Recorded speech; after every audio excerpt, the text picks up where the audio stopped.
Have you ever been told that you must read something by either friends or people online and felt immediately in your very core that you absolutely do not want to read it? Even when someone who knows your reading tastes and is begging you to read it, and you know it's popular, so it must be good, even then you might say, yeah, sure. But you know deep down you're probably never gonna read it. Or maybe you will, but like in 5 years' time. It's not that you think it's gonna be bad because it's popular, you're not avoiding it because you think you're better than whatever genre is being recommended.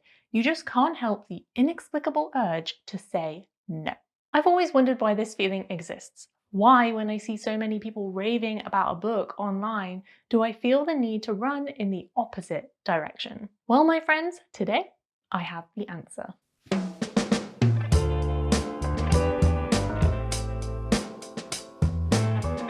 Okay, so if we're on the same page, if you feel the same way about hyped books as I do, then the more popular something gets, the less appealing it can start to feel, right? Let me share an example. That way, if you're watching this and you don't feel the same way, you might start to think I'm a little less weird.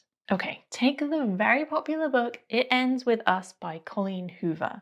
In your social circle, it might be a different book, but you get the point. It comes out and everybody's reading it and everybody's raving about it, and so you feel, rightly, that you should probably give it a go too. After all these people say it's great. How can this many people be wrong? But instead of making you actually excited to read it, the opposite happens. You don't want to read it.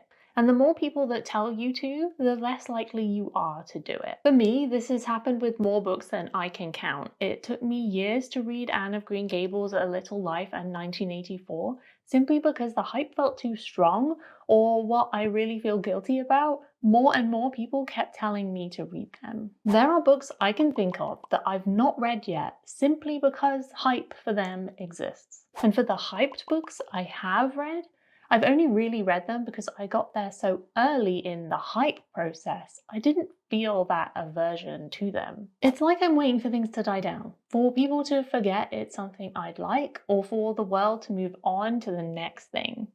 Then I'll read it. I was never sure if I was alone in this feeling, but the more I talk to you guys, especially people in my Discord server, the more I know it might be more common than we think. So just because I'm curious, I thought I'd look it up, and I found a term from a very smart person called Anna Holmes that she coined in an article in The Atlantic called hyperversion. She says it's a form of psychological reactance, a defensive response that occurs when someone thinks that their freedom of choice is being constrained. Which honestly makes a lot of sense because, and I don't know about you, but I do this all the time. My instinct when I'm told what to do is almost immediately to say no. It's not always a word coming out of my mouth, but it's definitely an expression on my face. Doesn't matter if it's something harmless like passing the remote or something that would benefit me like drinking more water, my instinct is no. Even with a book recommendation, I may not say no to the person giving me the recommendation because, come on, that's rude. But you can bet I'm fighting an inner battle trying to convince myself that I should read it and fast, otherwise I never will. I realize how exposing this is and how many of my friends or even strangers who have given me book recommendations are probably watching this and thinking about never giving me a recommendation again. Please don't stop. I want them, and when I get to reading them, your recommendations are so good. I'm the problem. Linked within Anna's article is a research paper which was honestly a fascinating read, so I'll leave it below if you want to explore yourself. But essentially it says that psychological reactance is the motivation to regain freedom after it has been lost or threatened. It leads people to resist the social influence of others. The level of reactance changes depending on the level of the threat.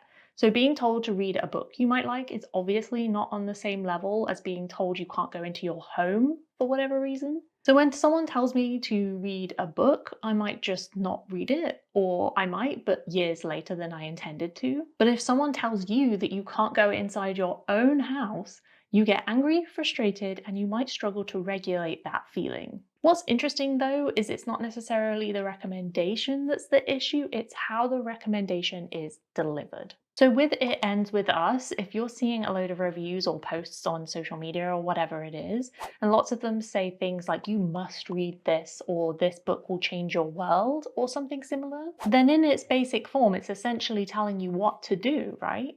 That's when your psychological reactance happens. That's when you feel that aversion to the book, when you get that no feeling. If someone you know is recommending a book to you and out of excitement, they say something like, you must read this book, you'll love it, that is kind of telling you what to do, even if they don't mean to do it. So your instincts are kicking in and making you not want to do it. According to the research paper I showed you earlier, there are ways for people to deliver a recommendation that won't activate this, like adding humor to make it more persuasive. But I'm not exactly going to go up to my friends and be like, hey, could you add a joke in with your book recommendation? And then maybe I'll read it? Because I'm not sure that would go down very well. Couple all this with the exposure theory, which usually states that the more you are exposed to something, the more that you'll like it. But in this case of not liking something in the first place, the more you're exposed to something you don't like, the more you actually dislike it. In other words, the more people that tell you to read a book, the less likely you are to do it. Not a good combo. I don't know, this all sounds a little dramatic and it totally doesn't matter in the grand scheme of life, but for me at least, it helps me understanding that while my brain is telling me one thing, I don't actually have to listen. I could push past that and, read the book. Even if it does require a little more cognitive push. But we're not really done because while yes, psychological reactance is a thing, and yes, maybe people telling you what to do is backfiring when it comes to recommendations, it's not the whole picture. There is perhaps one other aspect of this aversion that might also be giving you the icky no feelings, and that's your potential need for differentiation. If something is hyped, it might not be the idea that people are telling you to read it that's the issue. It's that you, my friend, by instinct, don't like to follow the crowd. It gives you the ick. And it's not a case of wanting to be all individual and cool just to be different. We're not doing it on purpose. It's just as Anna's article puts it, a resistance to immersion in a crowd. In other words, while some people get FOMO with hyped books, you instead feel almost a little repulsed by it. Not like I'm gonna throw up repulsed, but a very soft like, ugh. If you know, you know. But what do you think? Do you get that inexplicable no feeling when faced with hyped books? Let me know in the comments, and I'll see you next time for another video.